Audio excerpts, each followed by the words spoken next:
Assalamualaikum warahmatullahi taala wabarakatuh. Waalaikumsalam warahmatullahi wabarakatuh. Waalaikumsalam. Alhamdulillahirabbil alamin wa bihi nasta'in ala umuri dunya waddin. Wassalatu wassalamu ala asyrafil anbiya'i wal mursalin wa ala alihi wa sahbihi ajmain. Puji syukur kita panjatkan kepada Allah Subhanahu wa taala yang senantiasa memberikan kita kesehatan jasmani dan rohani. Alhamdulillah pada kesempatan kali ini kita masih diberikan waktu untuk hadir dan mengikuti presentasi pada mata kuliah manajemen strategi yang sama-sama kita hormati semua sebagai guru kita, guru mata kuliah pembimbing, Pak Cecep Sasrawijaya. Pada kesempatan kali ini belum bisa hadir ikut diskusi, barangkali ntar bisa ikut join. Kita doakan aja semoga semuanya teman-teman Bapak Cecep agar senantiasa diberikan kesehatan oleh Allah Subhanahu wa taala dan diberikan kemudahan dalam menjalankan segala urusannya.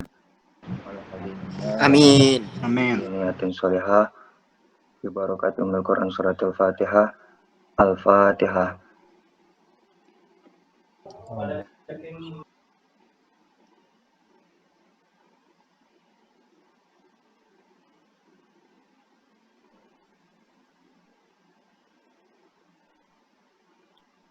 Amin. Baiklah teman-teman semua, izinkan saya pada kesempatan kali ini buat membuka diskusi dari kelompok 1 manajemen strategi.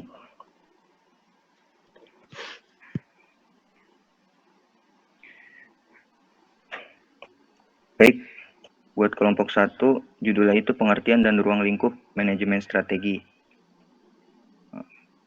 Berikut pendahuluan yang akan dibacakan oleh saudari kita Nur Hikmah Handayani.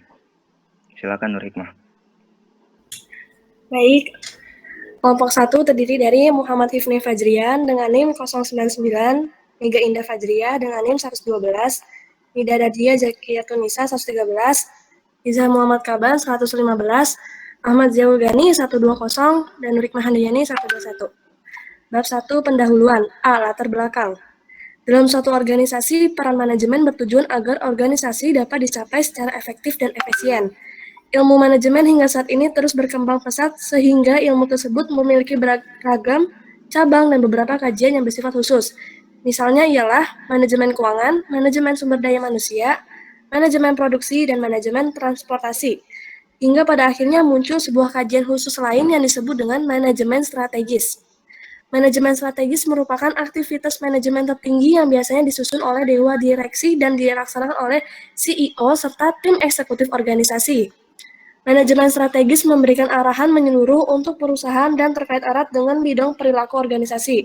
Untuk itu, kita harus mengetahui alasan utama tentang peranan manajemen strategi sebagai suatu kerangka kerja bagi perusahaan, lembaga, ataupun organisasi.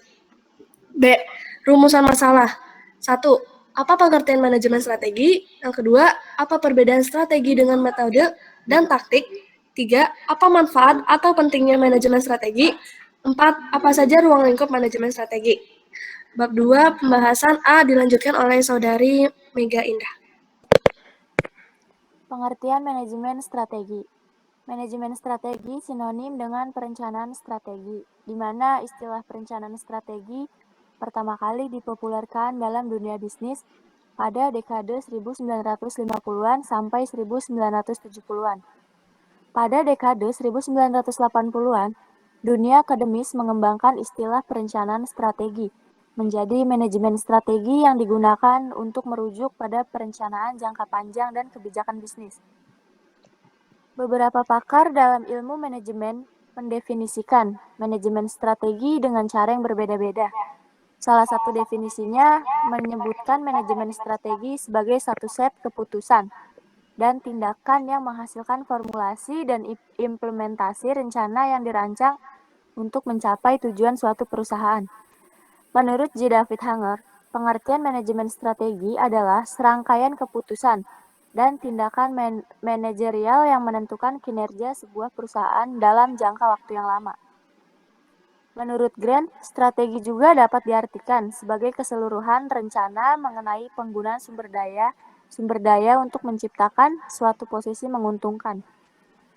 Dengan kata lain, manajemen strategi terlibat dengan pengembangan dan implementasi strategi-strategi dalam kerangka pengembangan keunggulan bersaing. Dari pengertian-pengertian yang cukup luas tersebut menunjukkan bahwa manajemen strategi merupakan suatu rangkaian aktivitas terhadap pengambilan keputusan yang bersifat mendasar dan komprehensif dan disertai dengan penetapan cara aplikasinya yang dibuat oleh pimpinan dan juga dilaksanakan oleh seluruh pihak-pihak yang terlibat di dalam suatu perusahaan dalam untuk mencapai tujuan yang diharapkan.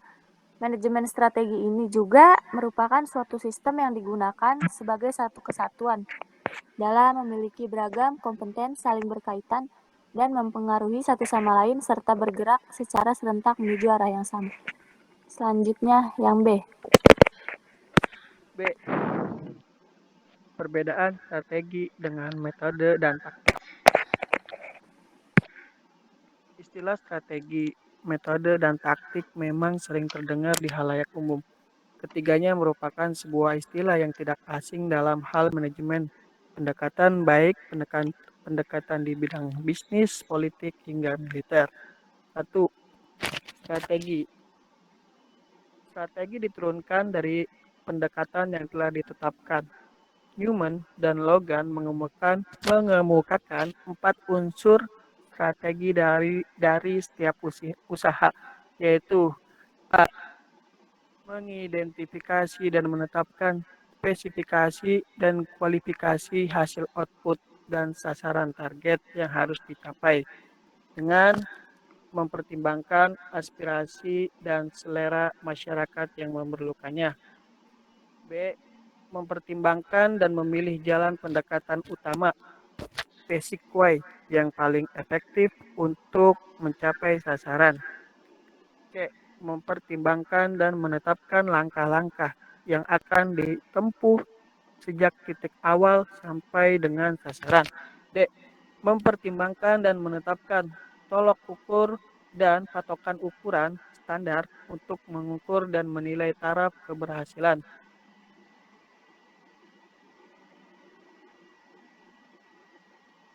2. Metode. Metode dapat diartikan sebagai cara yang digunakan untuk mengimplementasikan rencana yang sudah disusun dalam bentuk kegiatan nyata dan praktis untuk mencapai tujuan. Atau dapat pula dikatakan sebagai cara teratur yang digunakan untuk melaksanakan suatu pekerjaan agar tercapai sesuai dengan yang dikehendaki. 3. Taktik. Taktik merupakan gaya dalam melaksanakan metode atau teknik tertentu yang sifatnya individual. Misalkan, terdapat 2 orang sama-sama menggunakan metode ceramah, tetapi mungkin akan sangat berbeda dalam taktik yang digunakannya. Dalam penyajiannya, yang satu cenderung banyak diselingi dengan humor, karena memang dia memiliki sense of humor yang tinggi. Sementara yang satunya lagi kurang memiliki sense of humor, tetapi lebih banyak menggunakan alat bantu elektronik karena dia memang sangat menguasai bidang itu. Dalam gaya pembelajaran akan tampak keunikan atau kekhasan dari masing-masing guru, sesuai dengan kemampuan, pengalaman, dan tipe kepribadian dari guru yang bersangkutan. Dalam taktik ini, pembelajaran akan menjadi sebuah ilmu sekaligus juga seni.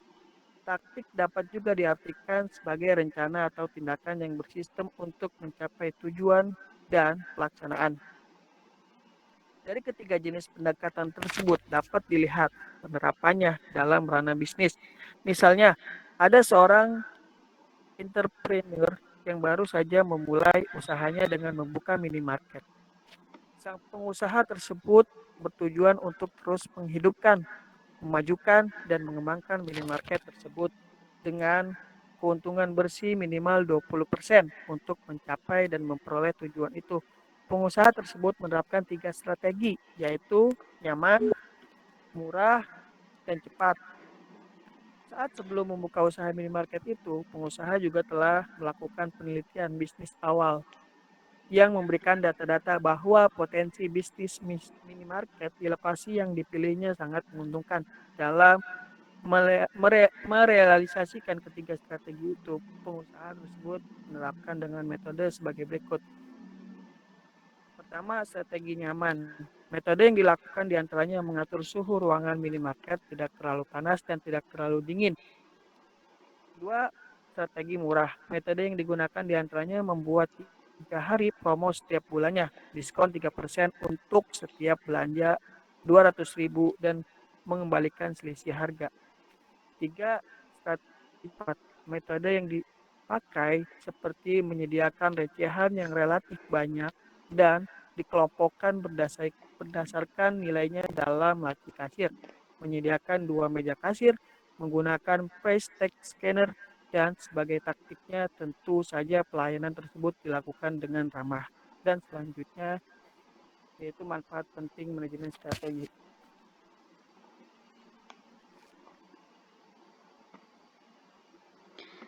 Baik, bahasan selanjutnya itu tentang manfaat atau pentingnya manajemen strategi.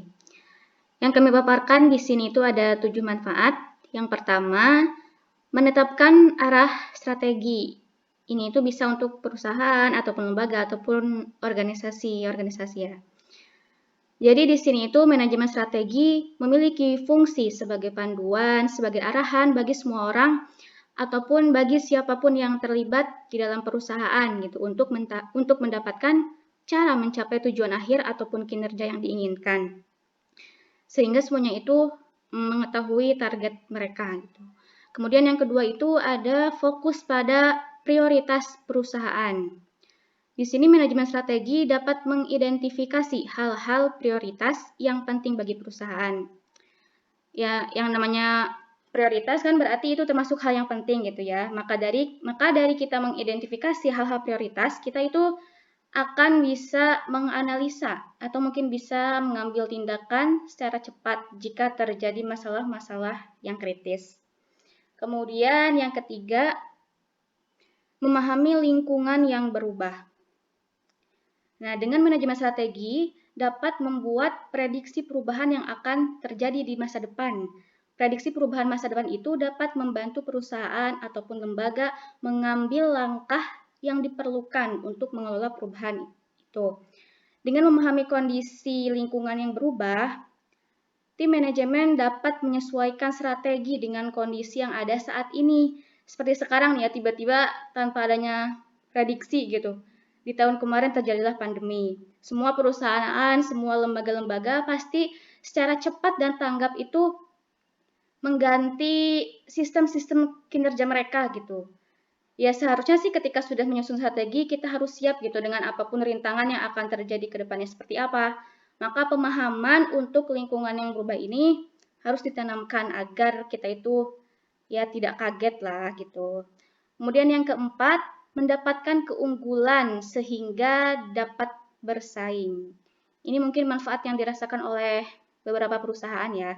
Karena dengan menggunakan manajemen strategi yang bagus, dapat membantu perusahaan untuk membangun keunggulan kompetitif ataupun keunggulan bersaing yang dapat digali melalui kelebihan perusahaan. Hal ini akan membuat perusahaan sulit untuk dikalahkan oleh para pesaing. Kemudian yang kelima dari manfaat manajemen strategi adalah meningkatkan kinerja ke arah yang lebih baik.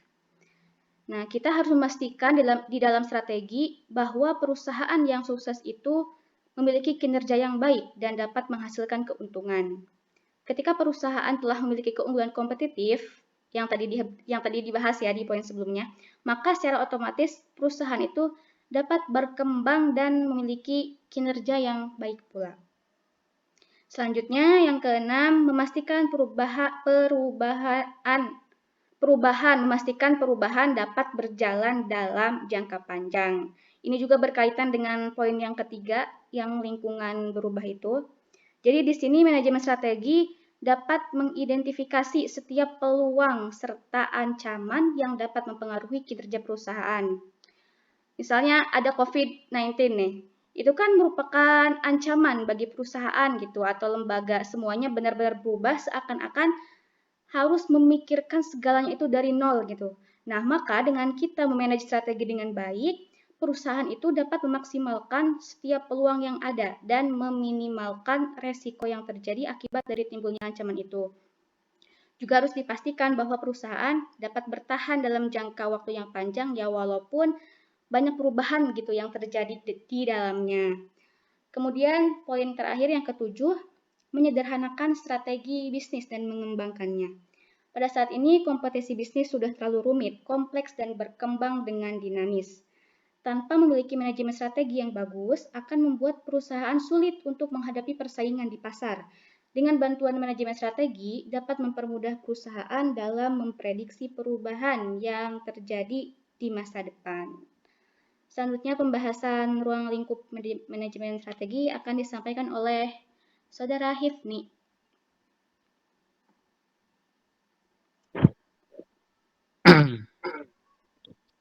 Baik, untuk selanjutnya yaitu pembahasan tentang ruang lingkup manajemen strategi.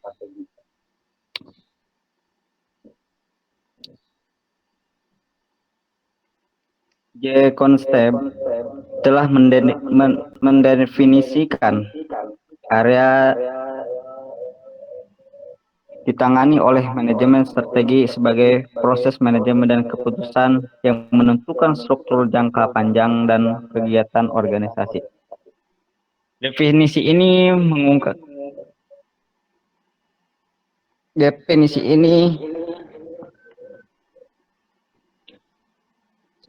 mengumumkakan ruang lingkup yang menggabungkan 5 tema utama. Yang pertama yaitu proses manajemen. Proses manajemen ini akan berhubungan dengan bagaimana strategi diciptakan dan berubah. Yang kedua yaitu keputusan manajemen. Keputusan harus berhubungan jelas untuk solusi masalah yang dirasakan, bagaimana untuk menghindari ancaman, atau bagaimana untuk memanfaatkan kesepakatan. Yang ketiga yaitu mempertimbangkan waktu. Mohon maaf ya, suaranya Horizon waktu strategi itu berjangka panjang. Namun untuk perusahaan akan kesulitan bila sangat disingkat. Yang keempat yaitu struktur organisasi. Sebuah organisasi dikelola oleh orang-orang dalam struktur.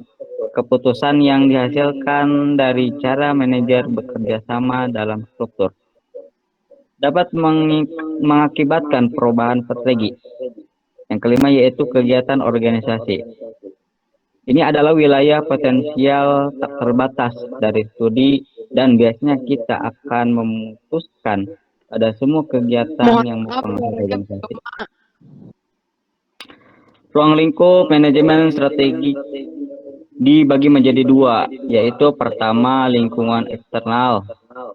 Terdiri dari lingkungan umum, meliputi ekonomi, politik, hukum, sosial, kultural, budaya, teknologi, dimensi internasional seperti globalisasi, dan kondisi lingkungan alam.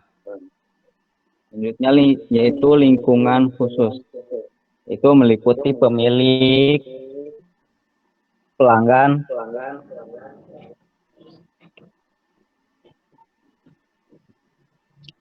pemasok, suplai tenaga kerja, badan pemerintahan, lembaga keuangan, media, dan serikat pekerja.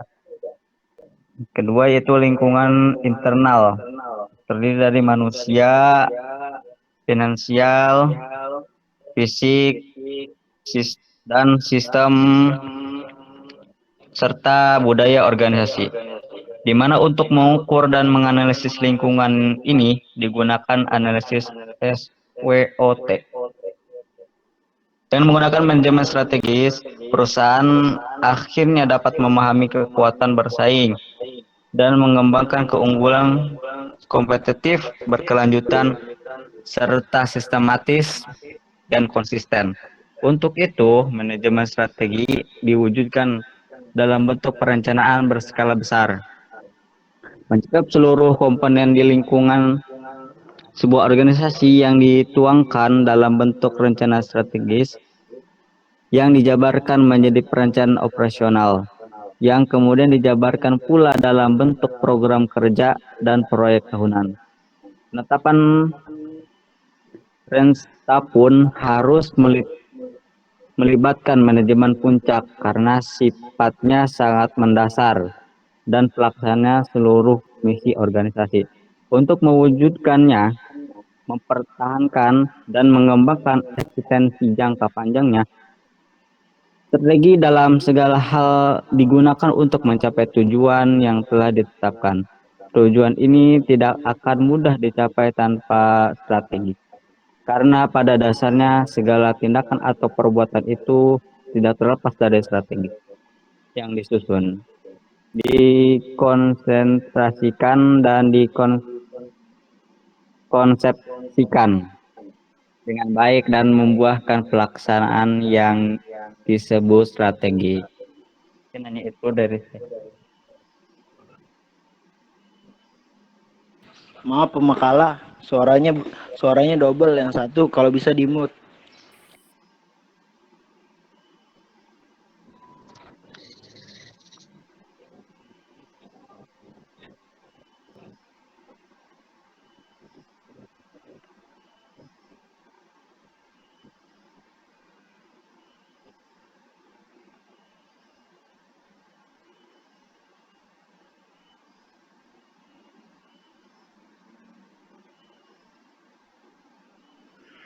Baik teman-teman semua, alhamdulillah presentasinya udah selesai.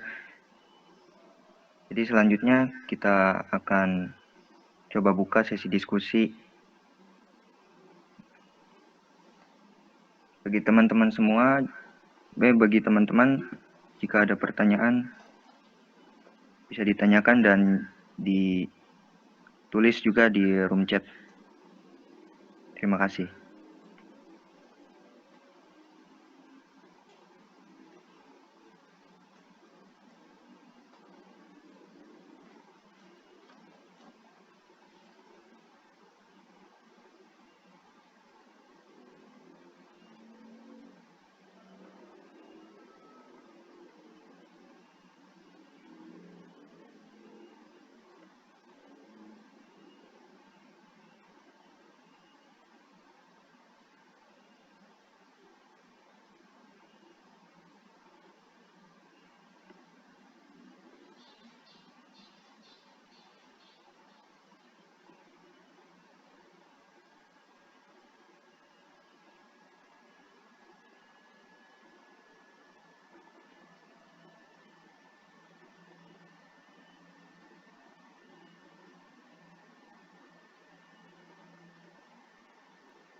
Pemakalah izin bertanya. Ya, siap. Silakan Uyai.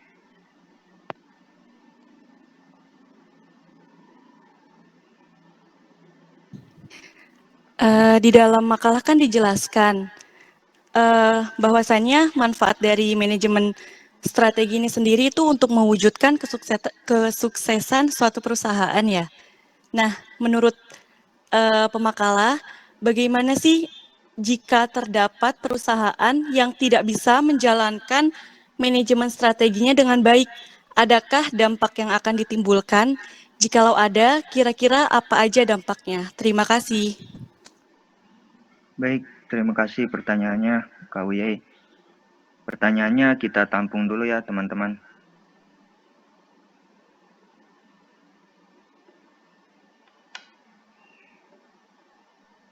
Pemakalah mau nanya.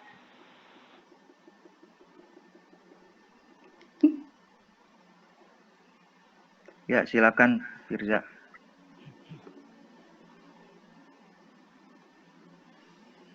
Udah ditulis sih ya di dalam chat, tapi nggak apa-apa ya. Mau Nggak nanya, apa-apa dibacain aja. jadi mengapa suatu perusahaan itu perlu menerapkan suatu strategi dalam menjalankan bisnis? Itu aja. Terima kasih.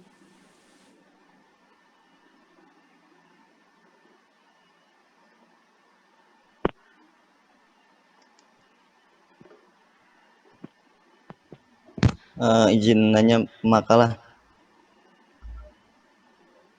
Ya, siap. Saudara Bagus, silakan.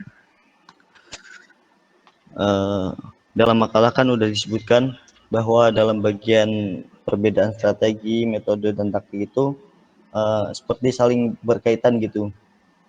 Terus yang saya ingin tanyakan, ya minta contoh yang lebih mudah dipahami gitu dari perbedaan ketiga tersebut, dari strategi, metode, dan taktik tersebut dalam kehidupan sehari-hari atau dalam lembaga perusahaan gitu. Terima kasih. Sama-sama, terima kasih, bagus pertanyaannya.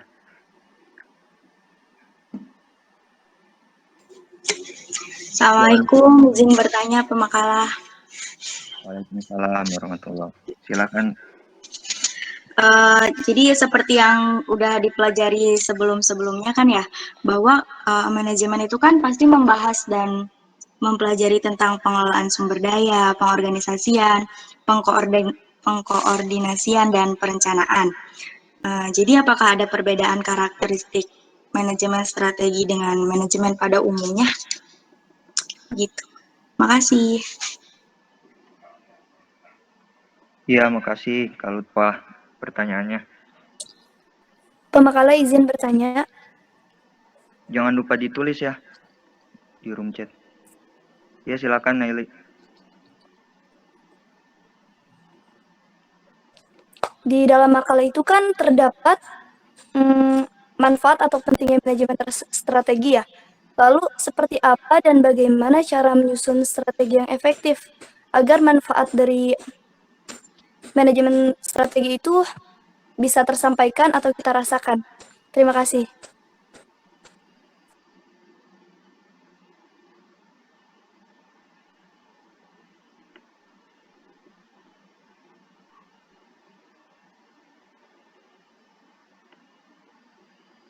Oke.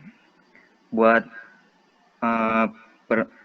penanya, diskusinya kita tutup dulu pertanyaannya ya. Ditampung dulu, udah 6 pertanyaan. Nanti jika Ya, baru mau nanya. Oh iya, Marcel. Udah tulis ya? Iya. Silakan. Dibacain, Sel. Nggak apa-apa, lanjut aja dulu. Terakhiran aja. Nggak apa-apa. Tapi Iya. udah ditulis kan? Aman. Oke. Buat penanya ditutup dulu ya. Udah 6 pertanyaan. Nanti kalau masih ada sisa waktu, diskusi, ntar kita buka lagi.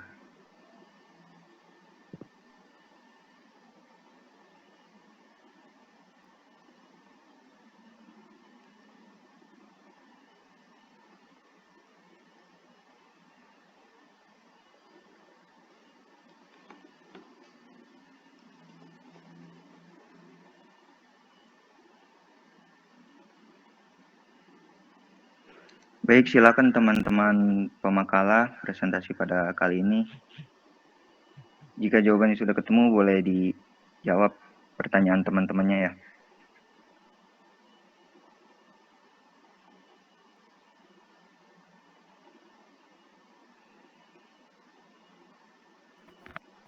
ya. Gue jawab ya, Mat.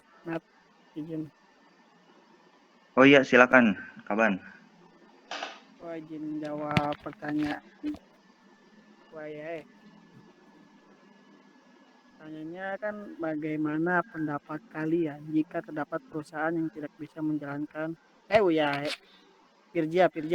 Firja, mengapa suatu perusahaan perlu menerapkan suatu strategi dalam menjalankan bisnis? Ini ya, jadi di dalam buku The Art of War oleh Sun Tzu, jadi strategi tanpa taktik adalah jalan yang paling lama menuju kemenangan. Taktik tanpa strategi hanyalah bisingan menuju kekalahan. Dalam buku The Art of War yang ditulis oleh Sun Tzu. Terus juga kemarin kita mungkin di kelas C ya, Bu Mas Tanah mengatakan sebuah makalah dengan nada bicaranya, dengan ciri khas nada bicaranya, al-haqqu bila nizam, qad yaglibuhul batil bila nizam. Kebenaran yang tidak terorganisir bisa saja akan dikalahkan oleh kebatilan yang terorganisir. Di sini saya ingin mengatakan bahwasanya ketika kita berbisnis, ketika kita di sebuah perusahaan, bukan hanya membutuhkan niat, modal, dan lain-lainnya gitu. Tapi kita juga butuh strategi dalam berbisnis. Mereka ini komponen berbisnis seperti niat, modal, strategi dan lainnya berjalan beriringan menjadi satu kesatuan. Nggak bisa nih dipisahin satu sama lainnya gitu. Semua berjalan beriringan. Tanpa satu ini semua akan sulit ya, rancu nantinya. Misalkan mereka hanya akan membuatkan bisnis itu kegagalan dan buang-buang tenaga. Kita juga berbisnis tanpa strategi gitu. Dalam hidup jangan hanya mementingkan peraturan apa yang harus kita lakukan gitu, tapi juga memikirkan bagaimana cara agar peraturan tersebut terasa menyenangkan dan membuat kita senang. Maka butuh strategi. Di semua kegiatan apapun butuh strategi, bukan hanya bisnis. Di kehidupan kita juga butuh strategi apa yang harus kita lakukan gitu untuk esok hari, lusa, bahkan 1 tahun ke depan itu kan butuh strategi. Strategi merupakan sejumlah tindakan yang terintegrasi dan terkoordinasi yang diambil untuk mendayagunakan kompetensi inti serta memperoleh keunggulan bersaing. Bisnis tanpa strategi, maka daya saingnya itu nggak ada. Gitu. Beda dengan perusahaan yang memakai strategi dengan perusahaan yang tidak memakai strategi, itu kelihatan jelas gitu. Yang strategi itu, yang memakai strategi bakal punya daya juang bersaing lebih tinggi daripada yang nggak pakai gitu. Yang nggak pakai justru kita lihat gitu kapan hancurnya gitu. Perusahaan perlu menerapkan suatu strategi gitu dalam menjalankan bisnisnya agar dapat mencapai daya saing strategis dan memperoleh laba tinggi, bukan hanya daya juang strategi yang tinggi juga gitu. Jadi adanya strategi di dalam perusahaan, dalam bisnis itu agar mendapat laba. Laba itu kan keuntungan. Agar mendapat laba keuntungan yang tinggi. Itu butuh strategi. Daya saing strategis, jangka panjang, dan profitabilitas. Sangat tergantung semuanya itu pada kemampuan perusahaan untuk menerapkan strategi guna mengembangkan dan daya gunakan kompetensi inti yang baru lebih cepat dari yang dapat dilakukan pesaingnya. Jadi kita harus memikirkan ketika kita berbisnis atau kita berwirausaha itu harus memikirkan strategi bagaimana kita bisa mengungguli lawan, gitu. Bagaimana kita bisa di atas rata-rata saingan kita gitu. Karena alasan itulah maka penting bagi sebuah perusahaan untuk menerapkan suatu strategi bisnis. Kira-kira gitu ya. Jadi butuh ya di setiap perusahaan, di setiap bisnis itu butuh strategi agar memperoleh keunggulan bersaing, terus juga agar mendapat laba yang tinggi gitu dan banyak yang lainnya gitu. Terima kasih.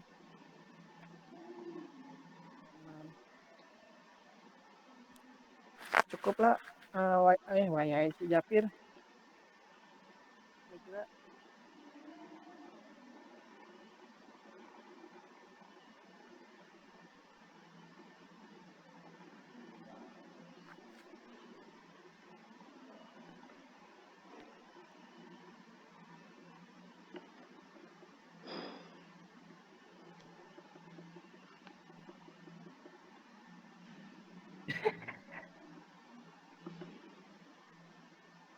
Baik, udah dijawab sama Kaban ya.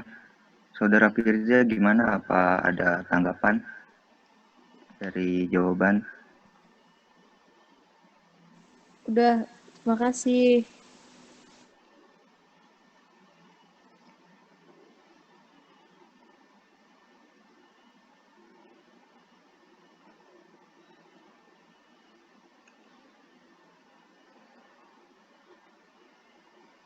Diri Jayadi.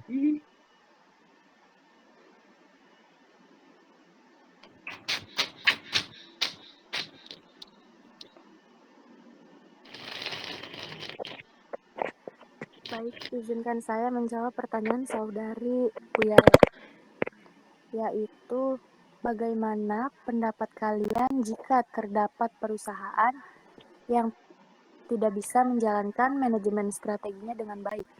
Adakah dampak yang ditimbulkan? Kira-kira apa saja dampaknya?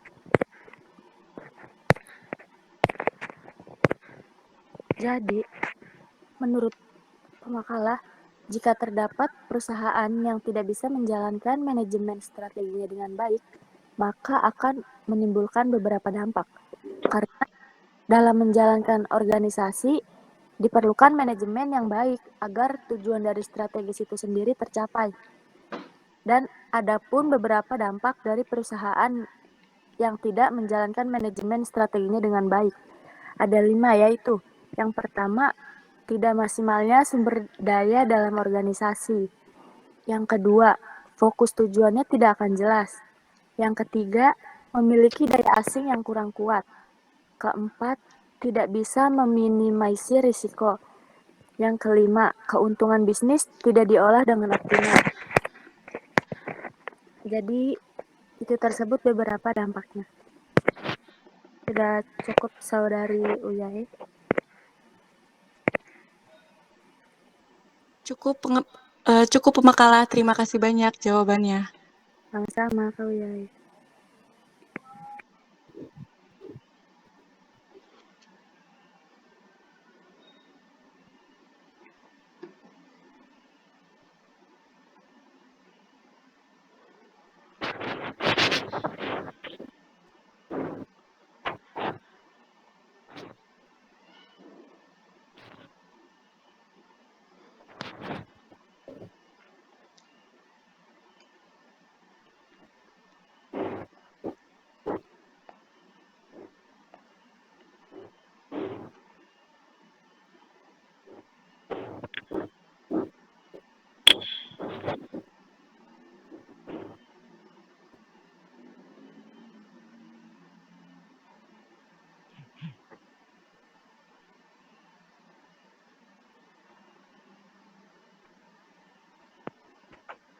Baik, buat para presentator, gimana udah ada jawaban lagi?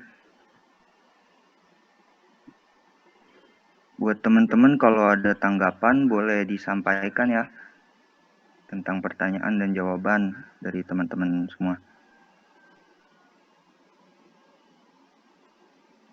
Atau boleh ada yang menyanggah, silakan.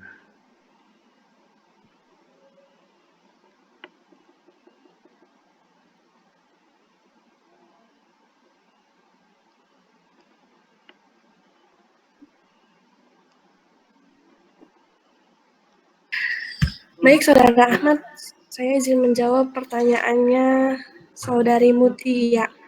Pak. Ya, silakan. Manajemen strategi sama halnya dengan manajemen biasa, namun lebih kompleks dalam karakteristik dan prosesnya.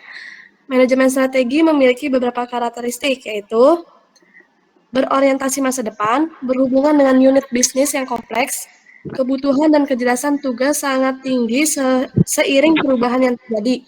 Ada target waktu yang jelas, proses yang dijalankan tidak terpisah dari aktivitas manajerial lainnya. Step-step menyusun manajemen strategis. Yang pertama, perumusan strategi atau strategi formulation. Pada tahap pertama, sama halnya dengan planning di tahap manajemen biasa. Tim manajemen melakukan pengembangan visi dan misi, analisis SWOT, mengidentifikasi peluang dan tantangan eksternal, serta mengambil keputusan strategis pilihan termasuk kegiatan yang dilakukan, menentukan dan menetapkan tujuan jangka panjang organisasi, dan menyiapkan beberapa strategi alternatif lainnya. Yang kedua, menerapkan strategi atau strategi implementation. Pada tahap kedua, sama halnya juga dengan organizing atau act to acting. strategi yang telah dirancang kemudian diterapkan, misalnya merancang struktur organisasi, distribusi sumber daya, membuat dan menetapkan kebijakan, pengelolaan sumber daya manusia, usaha pemasaran, dan pengembangan proses pengambilan keputusan dan lainnya. Dan yang terakhir adalah mengevaluasi strategi atau strategi evaluation. Sama seperti halnya controlling, diperlukan evaluasi secara berkala dengan tujuan untuk melihat faktor-faktor yang mempengaruhi baik secara internal dan eksternal perusahaan. A. Mengkaji ulang faktor-faktor internal dan eksternal yang menjadi dasar perumusan strategi yang telah diterapkan sebelumnya. B. Mengukur kinerja saat ini. Dan yang terakhir, melakukan upaya perbaikan pada kinerja yang buruk sebelumnya demi keberhasilan di masa depan. Ada yang ingin menambahkan atau mengkritik? Silahkan. Bagaimana Saudari Lutfa Mutiara Sani?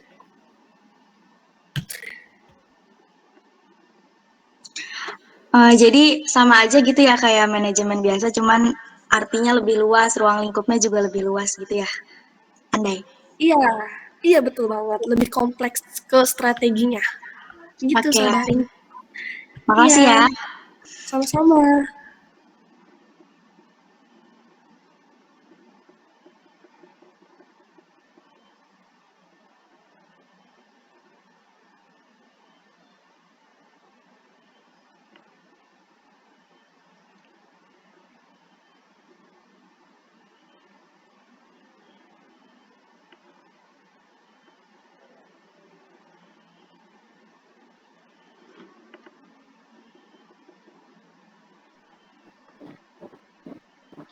Oke, dilanjut ya teman-teman. Di sini izinkan saya menjawab pertanyaan dari Saudari Naili Mafluhah. Yang pertanyaannya itu, di makalah terdapat manfaat atau pentingnya manajemen strategi. Lalu, seperti apa dan bagaimana cara menyusun strategi yang efektif agar manfaat dari manajemen strategi itu bisa tersampaikan atau bisa kita rasakan, seperti itu ya. Jawaban ini saya ambil dari beberapa jurnal dan juga dari apa yang sudah saya rasakan gitu. Mungkin kalian masing-masing juga udah merasakan seperti ini ketika kalian berkecimpung dalam sebuah lembaga ataupun sebuah organisasi. Yang pertama itu berpikir kritis ya, critical thinking. Nah, dengan berpikir kritis itu akan lebih mudah dalam mengidentifikasi masalah-masalah yang ada. Dan dengan mengetahui masalah itu pun kita akan berusaha untuk mencari solusi terbaik gitu, serta dapat meminimalisir resiko yang akan dihadapi. Contoh, kita itu harus memikirkan seperti ini, apa yang harus dikerjakan gitu, terus bagaimana mengerjakannya, siapa yang akan mengerjakannya, dan kapan gitu pekerjaan itu akan selesai. Nah, mungkin ini bisa digunakan yang itu ya, yang 5W1H itu. Itu yang pertama. Kemudian yang kedua itu berpikir kreatif. Creative thinking.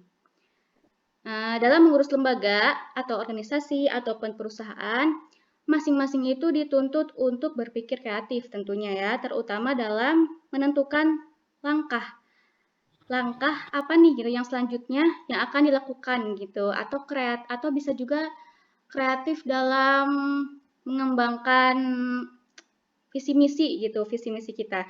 Karena karena keunggulan dari suatu jasa itu kan ataupun jasa itu sesuai dengan kebutuhan masyarakat ya, akan menarik minat mereka gitu untuk menggunakan produk kita ataupun mempercayai kita sebagai lembaga yang legal gitu ya bahasanya. Terus yang ketiga, berani mengambil resiko. Ketika sudah berkecimpung ke dalam dunia sosial, artinya masuk ke ranah lembaga, organisasi, ataupun perusahaan, ya itu tuh pasti penuh lika-liku ya, tidak ada yang berjalan mulus sesuai harapan gitu. Ketika memutuskan untuk membuat perencanaan, dibutuhkan ini nih, berani untuk mengambil resiko gitu, mental berani mengambil resiko. Karena orang yang penuh dengan keraguan akan kesulitan itu, atau mungkin mereka tuh tidak bisa untuk memulai sekalipun gitu. Jadi mungkin dia ya kehilangan dare to take risk-nya gitu, berani mengambil resikonya itu tidak ada. Tapi ya walaupun begitu, bukan berarti seseorang yang berani mengambil resiko tidak akan mengalami kendala ya. Tetap gitu kita harus bekerja keras agar usaha yang akan dijalankan itu ya ada hasilnya gitu. Kemudian yang terakhir itu berpikir terbuka dan oportunis. Oportunis di sini artinya mencari kesempatan dalam kesempitan ya. Menjalankan suatu rancangan itu harus berpikir terbuka, terutama jika mengukur dalam sudut pandang yang berbeda untuk memunculkan ide-ide baru. Orang yang berpikir terbuka, insya Allah ya lebih mudah menerima kritik gitu dari orang lain. Seseorang yang oportunis juga lebih mudah dalam memanfaatkan segala peluang gitu, karena dia orangnya itu kan mencari kesempatan dalam kesempitan gitu. Jadi menurut saya di sini ada 4 poin penting dalam menyusun strategi yang efektif. Yang pertama berpikir kritis, kemudian yang kedua berpikir kreatif, yang ketiga berani mengambil resiko, dan yang keempat berpikir terbuka serta oportunis. Seperti itu Saudari Naili Mafruha, bagaimana ada tanggapan? Oke, baik. Terima kasih Saudari Nida. Jadi ada 4 strategi yang efisien ya untuk melakukan hal itu. Iya, betul. Terima kasih Tapi, Saudari Nida. iya, boleh saya tambahkan sedikit ya, tapi Boleh. perlu disampaikan juga, mungkin ini tuh hanya hanya sekedar teori gitu. Bisa saja kita itu kan mengeksekusi tiap strategi itu berbeda-beda gitu. Jadi ya oke gitu, kita tetap harus tahu teorinya, tapi dalam pemanfaatannya mungkin itu kembali kepada kebijakan masing-masing gitu, ataupun mungkin bahasanya yang kembali kepada kenyamanan masing-masing gitu dalam menyusun strategi itu seperti apa. Seperti itu mungkin ya teman-teman setuju, jadi masing-masing punya perbedaan gitu, tidak harus sama gitu dalam menjalankan strategi yang harus disusun gitu. Oke. Terima kasih, silakan dilanjut. Saudara Pahri, ada yang mau ditanggapi? Silakan. Enggak, udah setuju sama Ida. Oke. Baik, selanjutnya saya akan coba menjawab pertanyaan dari Saudara Bagus, teman-teman. Saya akan bacakan ulang. Pertanyaannya seperti ini. Di dalam makalah disebutkan bahwa dalam bagian perbedaan strategi, metode, dan taktik itu seperti saling berhubungan satu sama lain. Yang saya ingin tanyakan, gimana sih contoh yang mudah dipahami dari perbedaan strategi, metode, dan taktik tersebut dalam kehidupan sekitar? Nah, baik, sebenarnya itu udah ada gambaran sedikit ya di dalam makalah halaman 7 udah ada, cuman bakal saya berikan contoh lain mungkin. Sebelumnya saya juga minta maaf ini kalau misalnya ada yang tidak cocok ya dalam mencontohkan ini, karena saya juga bukan pengusaha. Baik, contoh lain ya dalam bentuk strategi, metode, dan taktik. Misalnya ini ada entrepreneur muda juga, pengusaha muda. Dia pengen buka usaha jual es kelapa misalnya. Bertiga sama teman-temannya. Nah, sebelumnya mereka itu udah melakukan penelitian tentang bisnis yang bakal dijalanin. Bahwa penjualan es kelapa di lokasi tersebut sangat memberikan keuntungan. Untuk mewujudkan tujuan, para pengusaha itu mereka menerapkan 3 strategi juga seperti yang di makalah, nyaman, murah, dan cepat. Nah, penjabarannya seperti ini. Strategi nyaman, murah, dan cepat.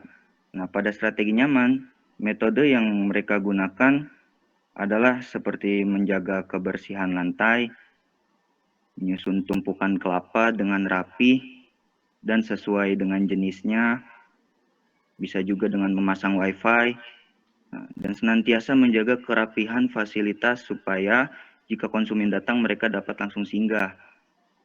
Itu pertama, strategi nyaman. Yang kedua, strategi murah. Nah, metode ini bisa diwujudkan dengan cara mengadakan promo semisalnya seminggu sekali setiap hari Sabtu. Contoh ini mah dengan pembelian 2 gratis 1, tentunya pada menu-menu yang ditentukan. Yang ketiga ada strategi cepat. Kalau ini metode yang digunakan seperti sama halnya menyediakan uang recehan yang relatif banyak buat kembalian dan menyiapkan 2 alat ini, misalnya pemotong kelapa agar memangkas waktu buat melayani.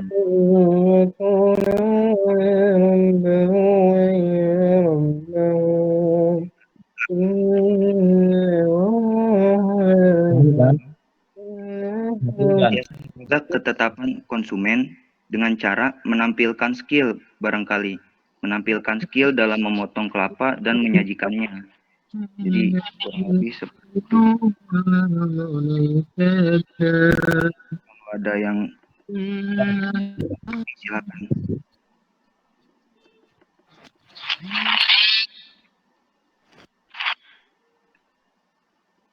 Sisa satu pertanyaan. Boleh nambahin nggak, Mat? Ya, silahkan. Siapa ini? Boleh nih. Oh, Pak Hari ya. Itu kan sebenarnya emang perbedaannya itu berkaitan ya tentang bagaimana strategi, metode, sama taktik ya. Iya, taktik. Ada 3 ya? Iya, 3 itu. Iya, jadi dia tuh kayak apa ya, terstruktur gitu. Kayak contohnya kayak misalkan strategi. Kita ngambil contoh dari ini aja ya. Dari kayak guru sama siswa gitu. Entah guru sama siswa kayak misalkan eskul tentang futsal atau kebanyakan sih tentang kayak gitu. Tapi kan kalau ini kan kita berkaitan dengan kayak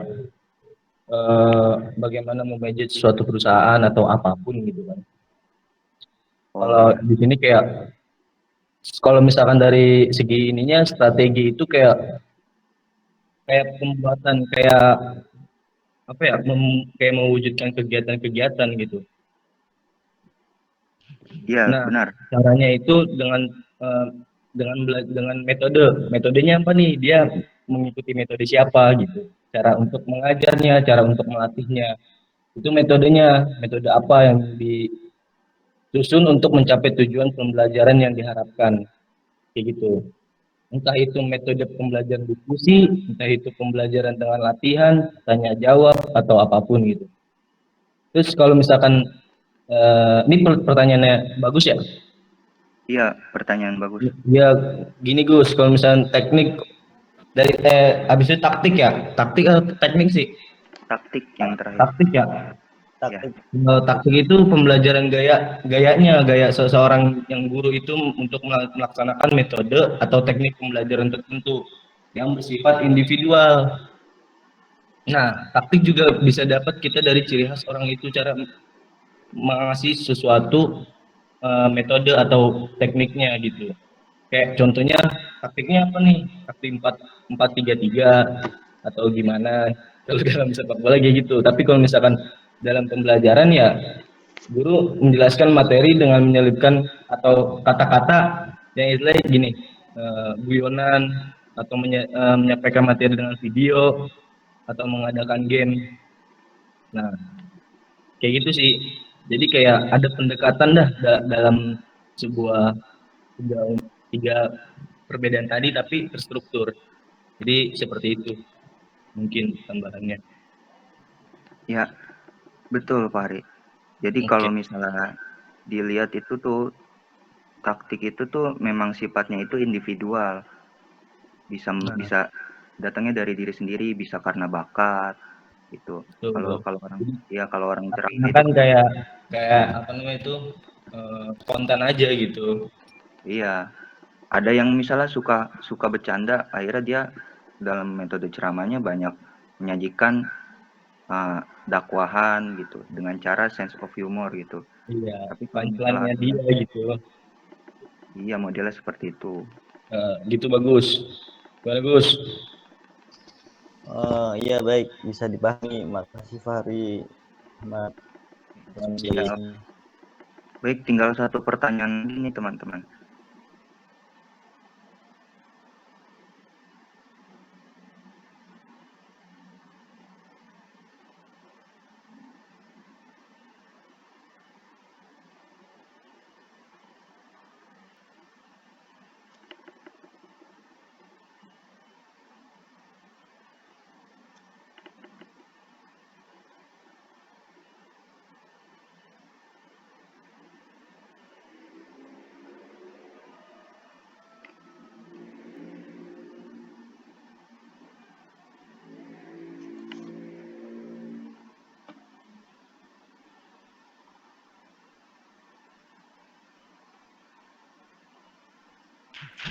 Saudara Hipni.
Hipni.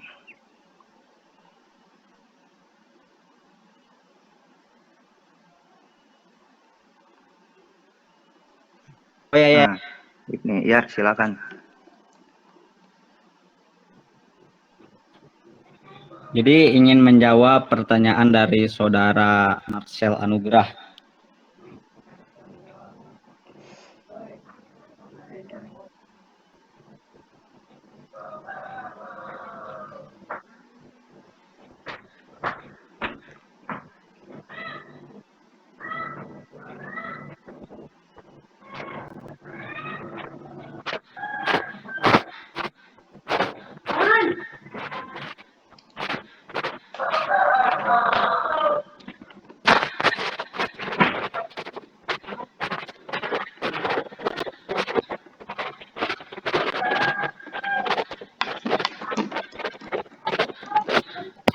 Jadi yang dia tanyakan ada 3 perihal. Yang pertama itu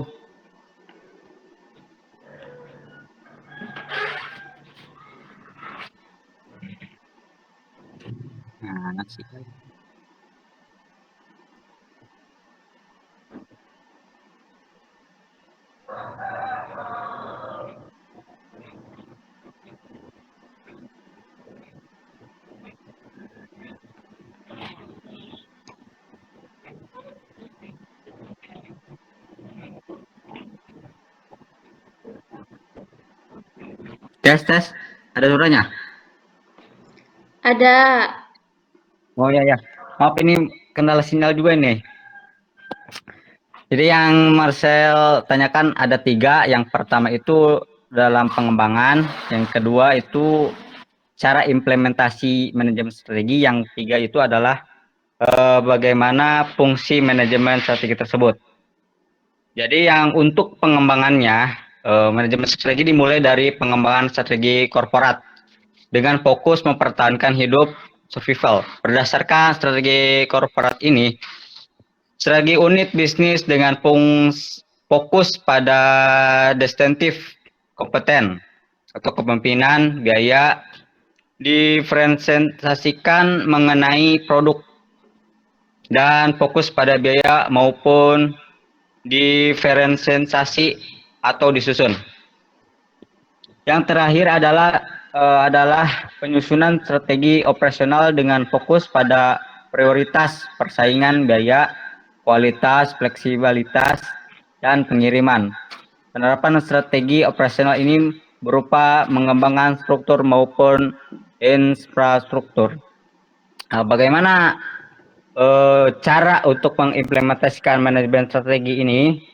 Dengan memilih dan menetapkan strategi sebagai pendekatan yang logis, rasional, dan sistematik, yang menjadi acuan untuk mempermudah perumusan dan pelaksanaan program kerja.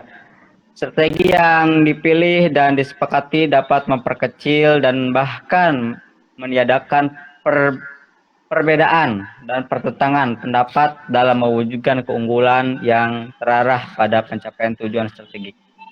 Nah, adapun manajemen strategi dapat berfungsi sebagai sarana dalam mengkomunikasikan gagasan, kreativitas, praksa, inovatif, dan informasi baru, serta cara merespon perubahan dan perkembangan lingkungan operasional nasional dan global pada semua pihak sesuai dengan wewenang dan tanggung jawabnya masing-masing. Dengan demikian akan memudahkan dan menyepakati perubahan atau pengembangan strategi yang akan dilaksanakan sesuai dengan atau tanpa merubah keunggulan yang akan diwujudkan oleh organisasi tersebut. Bagaimana Saudara Marcel? Baik, bisa dimengerti. Ya, baik. Terima kasih pemakala. Ya, sama-sama. Sama-sama Marcel. Baik, alhamdulillah udah terjawab semua pertanyaan oleh para pemakala. Selanjutnya saya akan membacakan kesimpulan terlebih dahulu sebelum kita tutup sesi diskusi ini. Baik, kesimpulan pertama. Manajemen strategi merupakan suatu rangkaian aktivitas terhadap pengambilan keputusan yang bersifat mendasar dan komprehensif, dan disertai dengan penetapan cara aplikasinya yang dibuat oleh pimpinan dan juga dilaksanakan oleh seluruh pihak-pihak yang terlibat di dalam suatu perusahaan. Yang kedua, perbedaan strategi, metode, dan taktik. Strategi yaitu suatu proses penentuan rencana para pemimpin puncak yang berfokus pada tujuan jangka panjang organisasi. Metode adalah cara yang digunakan untuk mengimplementasikan rencana yang sudah disusun atau mengimplementasikan strategi. Dan yang ketiga, taktik. Taktik itu adalah gaya dalam melaksanakan metode atau teknik tertentu yang sifatnya individual. Ketiga, manfaat pentingnya manajemen strategi. Untuk fokus pada prioritas perusahaan, memahami lingkungan yang berubah, mendapatkan keunggulan sehingga dapat bersaing, meningkatkan kinerja ke arah yang lebih baik, dan memastikan perubahan dapat berjalan dalam jangka panjang. Yang keempat, ruang lingkup manajemen strategi. Itu ada 5. Pertama, kegiatan organisasi, struktur organisasi, mempertimbangkan waktu, keputusan manajemen, dan yang terakhir proses manajemen.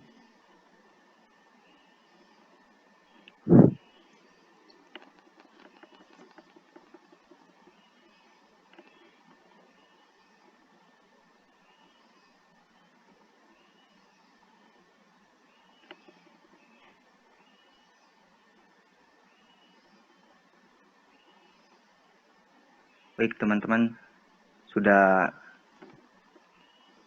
berakhir diskusi kita. Ini Pak Cecepnya nggak hadir kan ya? Enggak. Enggak kan? Oke. Baik, langsung kita tutup aja ya diskusi presentasi pada hari ini dengan mengucapkan hamdalah bersama-sama. Alhamdulillahirrahmanirrahim. Alhamdulillahirrahmanirrahim. Subhanakallahumma wa bihamdika asyhadu an la ilaha illa anta astaghfiruka wa atubu ilaik. Terima kasih buat pemakala dan teman-teman semua. Terima kasih. Sama-sama. Terima kasih.